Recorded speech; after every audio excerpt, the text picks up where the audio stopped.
don't want to buy this stupid stuff. I just want to watch something funny.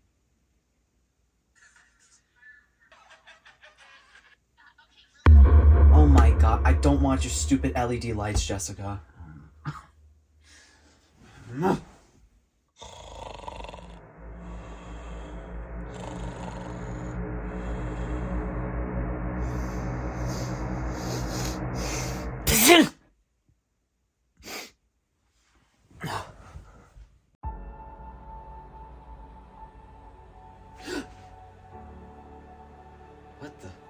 What's come over me?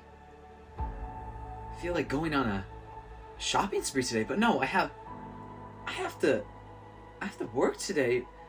I actually, no, I want to buy 10 Stanley Cups. That's right. Yeah, that's what I gotta do today. Right.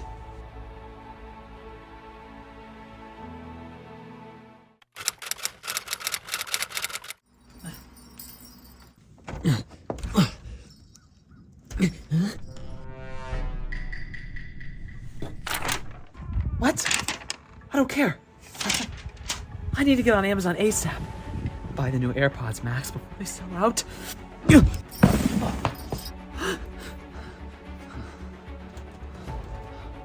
What? They're sold out? My life is over.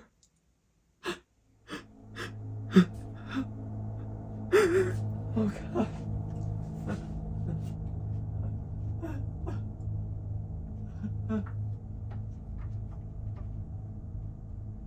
Danny, honey, you haven't been picking up your phone. Honey? Danny? Oh my God! Overconsumption is unfortunately a huge part of society.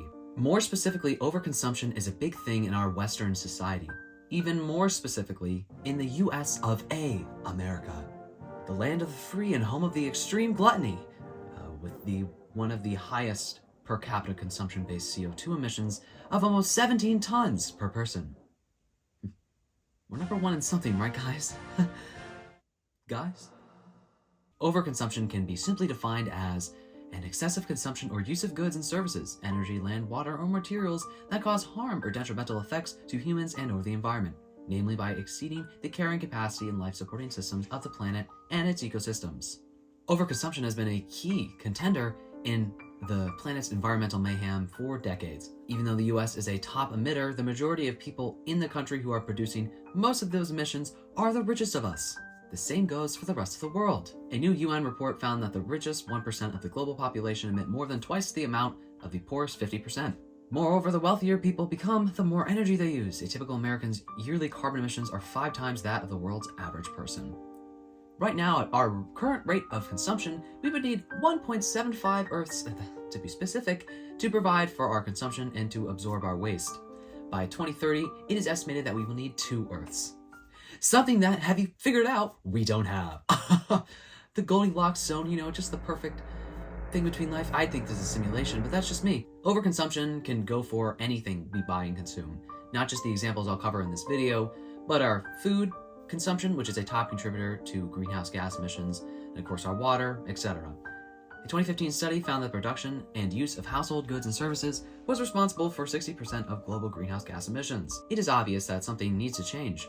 We, and I use this very loosely, since I have the entire list of what I purchased last month, and it, believe me, it was short, need to cut down our consumption levels immediately if we want any hope of living on this planet by the end of the century. I know Elon is dead set on going to Mars, but I prefer Earth. That, and I'm nowhere near wealthy enough to be able to get to Mars when that happens, of course. So. Anyway, with that out of the way, we can get into today's topic of discussion. TikTok. Yeah, I know you're probably screaming and crying, kicking your feet at the idea of me talking about this abhorrent app for yet another time, but it is a cultural phenomenon that will be studied 300 years from now, if we are still alive by then. TikTok in particular has created a new wave of consumption that I haven't seen since the peak 2016 fashion and makeup YouTube era. TikTok made me buy it is now a common turn of phrase. Taking the world by storm, TikTok quickly became one of the fastest growing social media platforms, hitting 1 billion active monthly users in 2021. The most significant proportion of TikTok users are 10 to 19-year-olds, and at this age are still incredibly impressionable and easily influenced. Not only do influencers play a part in this trend of overconsumption, but it's not just them. TikTok itself is turning into the Wish.com shopping center version of Wish.com. So today I will be discussing popular examples of overconsumption on the app, the new TikTok shop that I loathe, de-influencing, and why TikTok is the perfect concoction created for people to just buy. Let's get into it. On Shein for one thing and ended up buying 72 things.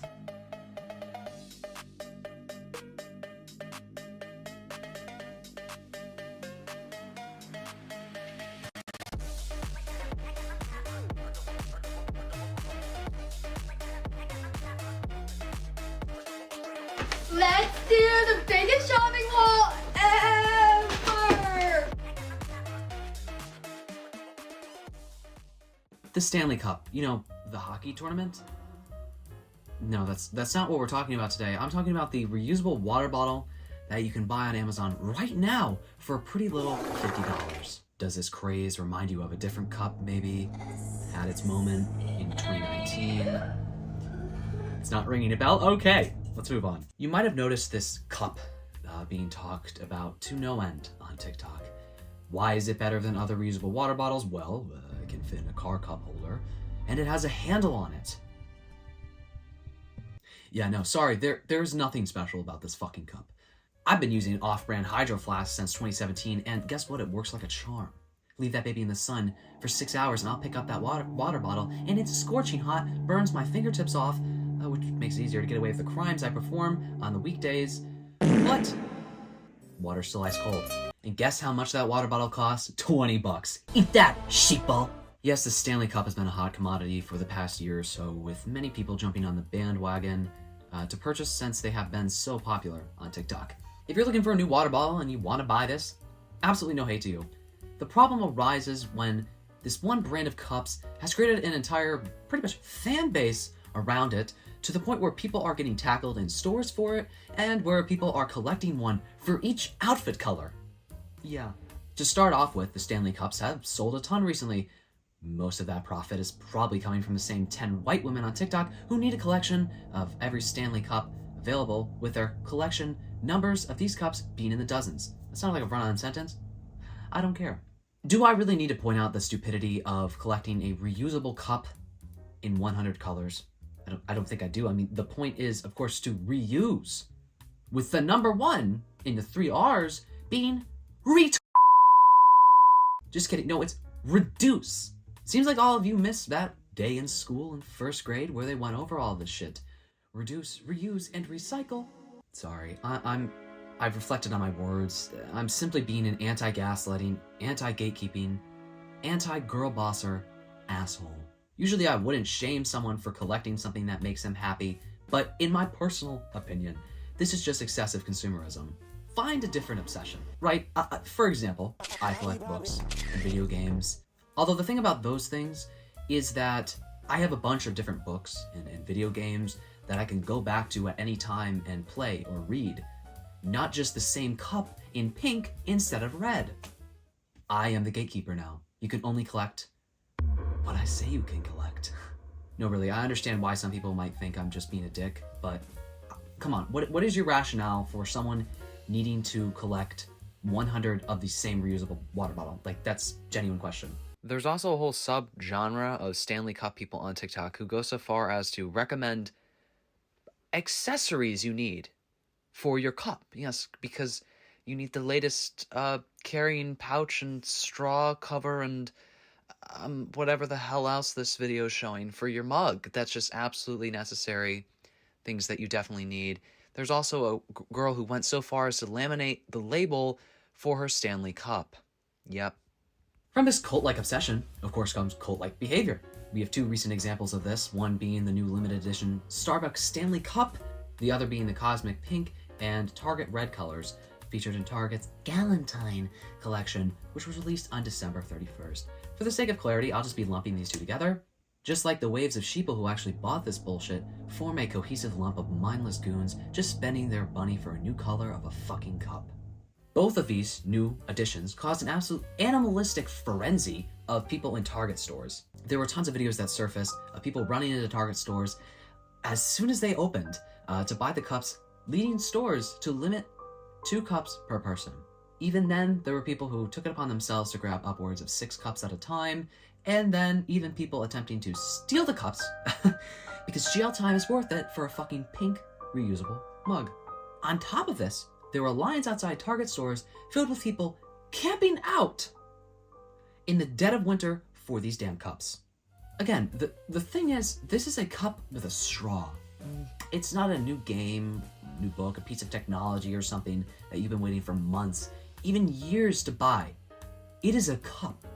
What likely sparked the latest viral popularity was a November TikTok video of a woman's car that caught fire. Her Stanley cup not only survived, but kept her beverage cold.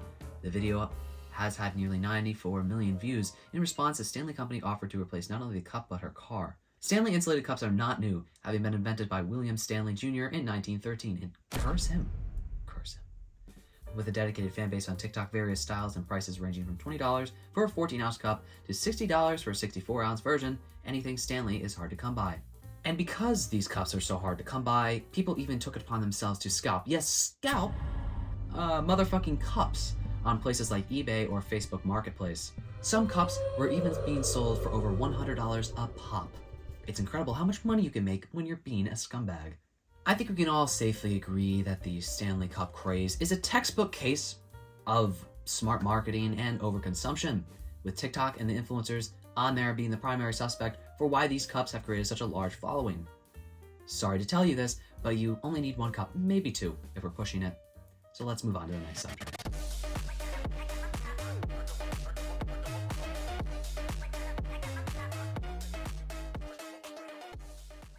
Recently, Book Talk, a niche that isn't even a niche anymore.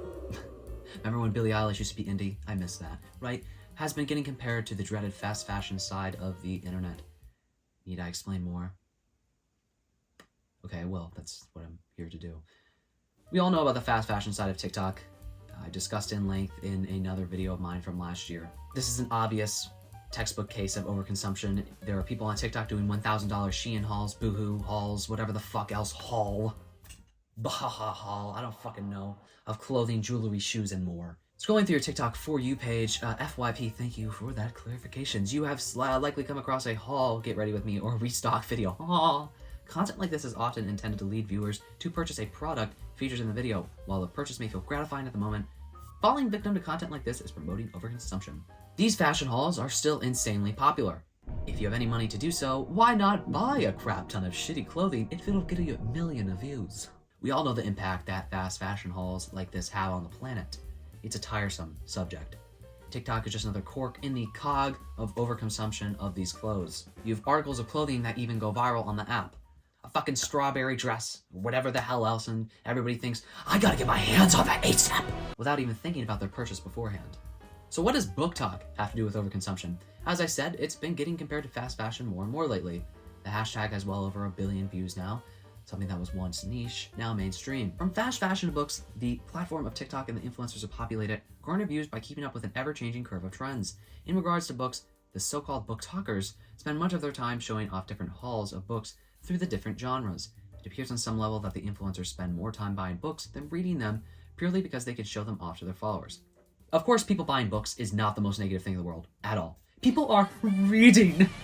This is what we've been wanting for so long. They're reading! Colleen Hoover.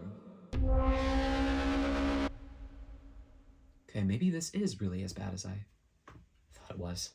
I digress. It's such an easy, low-hanging fruit, right, Colleen Hoover? Book Talk has clearly sparked a new wave of people to run to reading as a new hobby. Unfortunately, it's just another example of how TikTok is all about buying shit. There are tons of Book Talk creators who have dozens, or even more, yes, unread books on their shelves. But why should they read them? I mean, hauls perform the best out of almost every other kind of bookish content out there, with unhauls coming right behind them. I'm also a collector of books. I have well over 200 books on my shelves. The thing is that I cannot afford to buy 20 books at a time. So I buy at most 6 at a time, read through them, and then I'll buy more when I can afford it. I can imagine purchasing 24 books, knowing full well that it'll take me at least 3 months to get through all of them. Again, there are books that also go viral themselves on the app, prompting many to buy these books to never even read them, or read them just because they're popular and hating them anyway. Take Colleen Hoover, who sold more than 8.6 million of copies of her book last year. This is more than the Bible sold last year. I guess Colleen is the new #JC. My brother in Christ. Again, this is great for the publishing industry, authors, people in general. Reading is amazing for you. Not sure about Colleen Hoover, but we'll slide past that, right? But when you're buying a shit ton of books and not even reading them, that's not good for your pocket or the planet. This is not nearly as bad as the fashion industry. I want to make that clear. So I think it is a little misaligned to fully compare the two of them. But is it not all part of the same TikTok machine? The result of this, however, is that books are overpurchased and never read, and consequently charity shops are already full to the brim with novels that were at the height of popularity a mere year ago and have already been quickly discarded. Libraries exist. You can borrow books, buy them secondhand. You don't have to go on Amazon to get 30 books at a time. Now, the thing is, skincare and makeup communities online can just as easily fall under these criticisms. So can most communities, to be honest, which is why this video is more of a criticism of TikTok itself, not necessarily these communities like Book Talk. Although the Stanley Cup people, that's a different story. You guys are weird.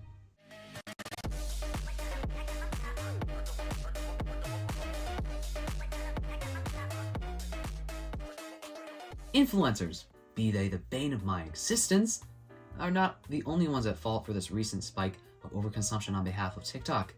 The app, TikTok itself, has recently made a large push to turn itself into not a better social media platform that communicates with its creators and actually pays them. No, but instead its own version of Amazon. Except much worse. When TikTok first began gaining popularity, product content may not have seemed like an issue. Creators were simply trying to make money and stay afloat in any way they could, just like the rest of us. However, TikTok has now caught onto the idea and is promoting users to even buy more with a TikTok shop.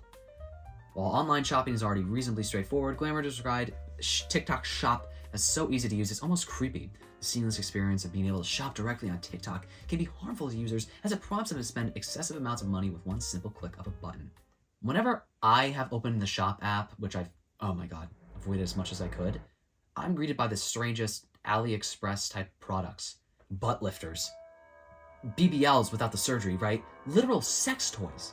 Just right on the front page that if you bought and put in yourself, would probably give you herpes. And more stupid, nonsensical products that you didn't know you needed fill up the page of the TikTok shop.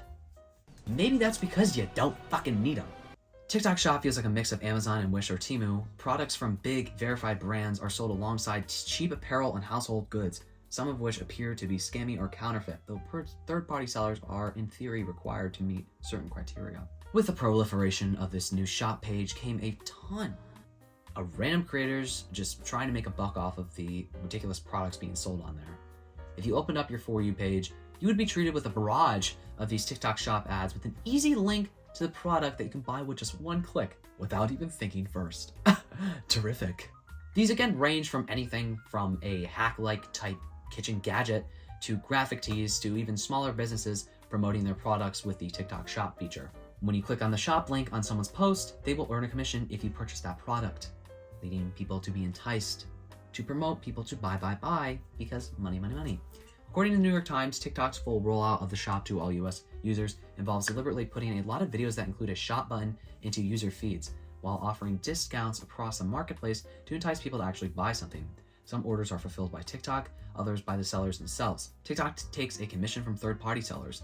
Likewise, creators on the app who can qualify can earn a commission by making content about items available in the store and linking to listings in the marketplace. As we know, TikTok has been struggling, trying to pull itself up by the bootstraps, to compete with other companies like YouTube.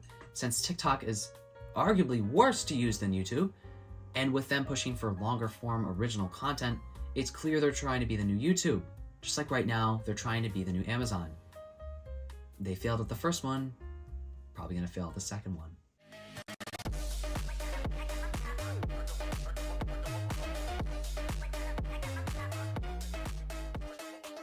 On top of the fact that TikTok now has its own shopping page and influencers running about trying to get people to buy the next hot thing, there are so many other reasons for why TikTok is such a hot spot for this overconsumption fire. One is the fact that TikTok has so many subcultures. Say, water talk, for example. I know, you get PTSD from that name, right? You start getting all these new videos in your feed about this sugar-filled water and think to yourself, my God, I need to buy all these syrups and shit from Amazon right now. Then you get it, promote it, and some other poor sap will buy these cardiac arrest-inducing syrups from Amazon and the cycle will continue. Why not buy the hot new thing if it'll get you views? Whatever happened to a personality? These subcultures promote buying new things without even a second thought.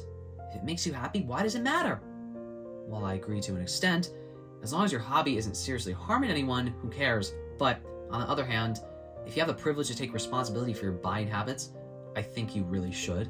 You may be wondering, well, if neuromarketing has been around for years, then why is overconsumption such an issue right now with TikTok? The problem is that TikTok is a fast-paced video platform site. Because of this, microtrends are coming and going in the blink of an eye. It seems as of just yesterday, patchwork denim, money pieces, and matte makeup were in style. As a user, you see influencers participating in microtrends to seek to emulate their style. You can even buy a bunch of items to give you some temporary satisfaction. After only a couple months, these trends have passed and no longer in style. So you just try to chase the next microtrend for another chance at fleeting satisfaction. Just in the past month, we've seen a variety of different trends in aesthetics, from clean girl to vanilla girl to Stockholm style. Well, Stockholm syndrome style? I don't know if that's allowed on TikTok. Crazy BDSM shit. To coastal granddaughter. What the fuck? I missed something. What the fuck is that? All of which encompass the same theme of basic tops with gold jewelry. It's like zero waste. The zero waste aesthetic. That was a thing on YouTube. Just repeating on TikTok. You're like, I want to look like I care about the environment. So I'm gonna buy a bunch of new shit that I don't need. Show how much I care. Another seemingly new addition to the TikTok, yep, is the lives that rival QVC infomercials that used to be on TV. Remember that? Cable TV? Oh, you're too young. You know, back in my day, gay people couldn't get married. Whatever happened to that? These lives are quite literally just live advertisements, with people marketing a variety of different things for hours on end. With, of course, a link or a phone number to use to purchase it as soon as you see the product, because why think? I mean, thinking causes me a lot of problems on a day-to-day basis, so I might as well just turn that off. We're not even going to get into how often influencers do undisclosed ads on TikTok in particular, because I guess, you know, the FTC has not caught up to them yet. It's so easy to slip in a product mention during a casual video or live and make money off it without ever being honest with your audience. You know, I personally really love my Pila phone case. I had to take it off my phone because when I record it doesn't fit because I have a pop socket on the back, but these Pila phone cases are really nice. I gotta be honest, I was just thinking about it just randomly. Buying shit is just a quick fix of dopamine, you know, similar to an addict. And there are people who have with real shopping addictions that have ruined their lives. I'm not saying everyone is going to turn into a huge goblin with an even huger dick, who can only shop until they drop, but buying shit just to buy it certainly isn't helping yourself or the planet. So if buying stuff all the time is so bad, what can we do to counteract it? Well, now there is a new trend called de-influencing, which is basically just YouTube anti-hauls being repeated on TikTok with a different name. De-influencing is a rapidly growing social media trend that purports to educate the general public on the need to divest away from obtaining or upholding an excess of products that are not needed in our daily lives, says environmental educator Isaias Hernandez. De-influencing started off with someone on TikTok saying that they were there to de-influence, which is basically just saying that you don't need to buy something and that you actively should try not to buy a product that's being marketed to you by influencers online. Unfortunately, some of it turned into people missing the point entirely, you know, and instead of saying don't buy something, now it's, I don't like this product, so buy this instead. Or it's too expensive to buy this, so why don't you buy this instead? Did you actually read the material? No? Well, you get an F for fucking failure. Social media users have long called out the consumerist culture fostered by social media, but recently a group of anti-heroes rose into this TikTok spotlight to battle this kind of overspending using their online platforms. They're known as de-influencers, creators who are trying to convince people to not buy viral products, though they often encourage users to buy cheaper alternatives instead. It is interesting that TikTok created a wave of consumption and is now actively trying to fight against it. In 2022, 28% of surveyed TikTok users reported making purchases due to celebrity or influencer endorsements. De-influencers are still influencers, ultimately seeking a way to sway your spending habits, but instead of propping products up, they tell their followers what they shouldn't buy, whether because it's overpriced, potentially harmful, or ethically questionable. In many respects, they have carved out a distinctive niche in the influencer culture, one characterized by candor, subjectivity, and a general credibility no longer reliably ascribed to creators with brand endorsement deals. TikTok is a massive cold sore on the internet for many different reasons, from the Stanley Cups to its many niches, to the TikTok shop, and to influencers' undisclosed sponsorships. It's clear that the app is a huge component for young people's overconsumption habits. I tried to de-influence myself by asking questions like, do I really need this? Or would I still be using this 5 years later? As a result, I'm able to limit my overconsumption and think more mindfully about my purchases. With how easy it is to be influenced on TikTok these days, with as many trends, it might be useful to also consider de-influencing yourself to live more sustainably and be more financially responsible. As we know, poor people already take part in a lot of positive environmental habits, albeit unintentionally, and rich people need to fucking step up! I'm sick of seeing 300 ads a day. Okay? I'm not buying your stick-on bras! TikTok! By not purchasing a bunch of shit that we don't need and that doesn't truly bring us joy, we can make a change. Vote with your dollar and don't fall prey to TikTok's gluttony. Alright, that's it for me and that's it for this video. Let me know what you all think about TikTok, the TikTok shop, influencers, Stanley Cups, book talk, fast fashion. Oh my god, anything I covered in this video, please leave a comment. Let me know what you thought. If you liked this video, please give it a thumbs up. If you like me, you can subscribe. I post comedy and commentary videos every Sunday at 12 p.m. Eastern. So if that sounds like your thing, make sure to subscribe and turn on the notification bell so you know when I post a video. Anyway, I really hope you all enjoyed this video, and I really hope I do see you in the next one. I better see you in the next one. Bye.